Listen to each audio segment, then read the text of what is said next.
Прывітанне, сябры! З вами Яніна і вы на канале Дзікае паляванне. І сёння мы паразмаўляем з вами аб парламенце Беларусі. На мой погляд, гэта зусім шкодніцкі орган, які мусіў забяспечваць у Беларусі свабоду, але стаў бязвольнай цацкай у руках дыктатуры. Ён існуе толькі таму, што Лукашенка спрабуе стварыць ілюзію грамадскай згоды.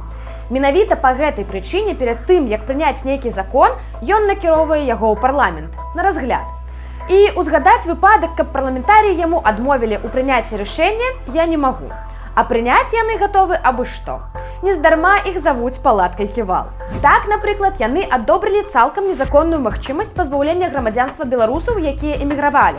А яшчэ яны забаранілі нацыянальныя сімвалы, узаконілі пірацтва і ўчынілі мноства іншых злачынстваў. У гэтым роліку мы паглядзім у вочы гэтых падпявалаў. Але перад тым, як пачаць, я папрашу вас паставіць пад гэтым відэо падабайку, падпісацца на канал і напісаць некалькі слоў у каментарах для распаўсюджвання гэтага відэа. Таксама, калі вам падабаецца тое, што мы робім, вы можете дапамагчы нашай камандзе матэрыяльна. Спасылка для донатаў у апісанні. Цяпер пачынаем.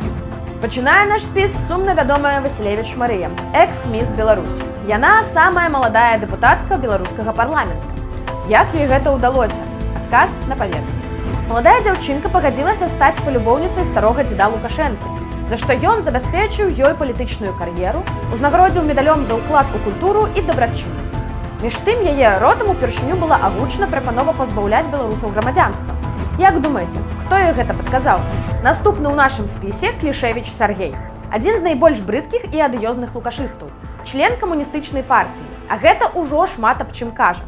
Сваю кар'еру здрадніка ён пачаў, уступіўшы ў арганізацыю малалетніх прыхвасняў БРСМ, а з часам і ўзначаліў аддзяленне Белдзяржуніверсітэта.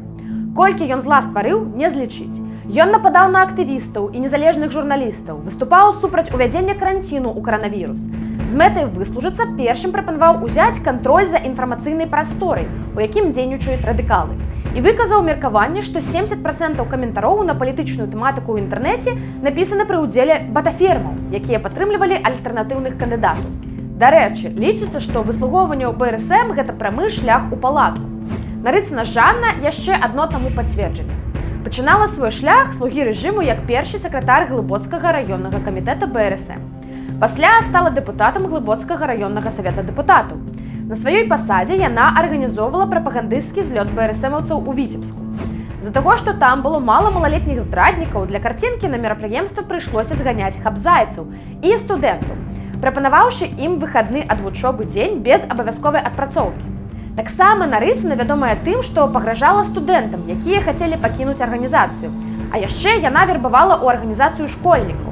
Маці аднаго з такіх успамінае: «Усе малыя ў нас акцябряты, затым у адпаведнасці з узростам піянеры. І калі уступаць туды яшчэ можна было па жаданні, то у БРСМ заганяюць усіх. У 7 класе яшчэ не моцна, а у 8 ужо настойлівее, а ў 9 усіх пагалоўна. Для гэтага праводзяцца розныя зборы. У чаты гімназіі і класаў рассылаецца інфармацыя аб ільготах для чальцоў БРСМ. Арганізуюцца мерапрыемствы толькі для БРСМаўцаў. Іншых дзяцей са школы туды не клічуць. Яшчэ адзін адыёзны дэпутат Мазоўка Сяргей, начальнік агульнавайсковага факультэта ваеннай акадэміі. Гэты дурнаваты з выгляду мужык не такі ўжо просты, як можа здацца.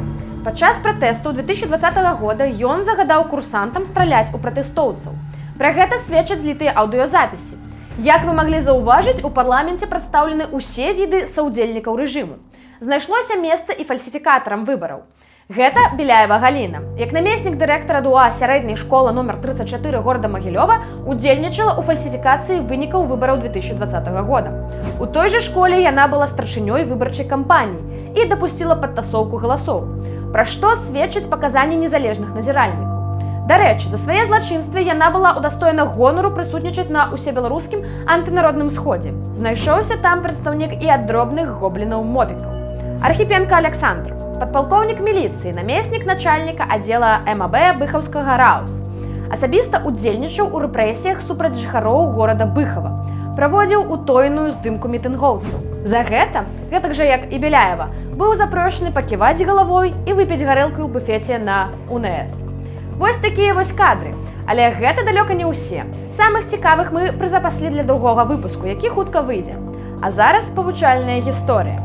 Пасля Майдана ва ўкраіне засталося мноства прыхільнікаў Расіі і дыктатуры. Менавіта такіх, як нашыя дэпутаты. Будуючы новую дэмакратычную дзяржаву, праваахоўныя органы не паспявалі заняцца ўсімі адразу. Калі ў 2022 годзе пачалося ўварванне, многія з іх сталі калабарантамі і падтрымалі дзеянне акупанту. Пайшлі ім служыць. Асабліва павучальнай з'яўляецца гісторыя Аляксея Кавалёва. Ён быў народным дэпутатам Украіны ад партыі «Слуга народа». З моманту поўнамаштабнага ўварвання Расіі ён не прысутнічаў на сесіях Вярхоўнай Рады. Пры гэтым палітык не называў ніякіх адэкватных прычын сваёй адсутнасці ў парламенце. Ён працягваў знаходзіцца на акупіраванай Расіяй тэрыторыі Херсонскай вобласці і заяўляў, што займаецца гуманітарнай дапамогай. Высветлілася, што Аляксей Кавалёў стаў намеснікам кіраўніка незаконна створанай адміністрацыі акупантаў, ураду Херсонскай вобласці. Кавалёў патрэбен быў, каб курыраваць самую хлебную ў Херсонскай вобласці сферу – вываз ураджаю, паколькі ён добра ведаў мясцовы кантэкст, быў знаёмы з фермерамі і мог вырашаць справы на мытні Расіі.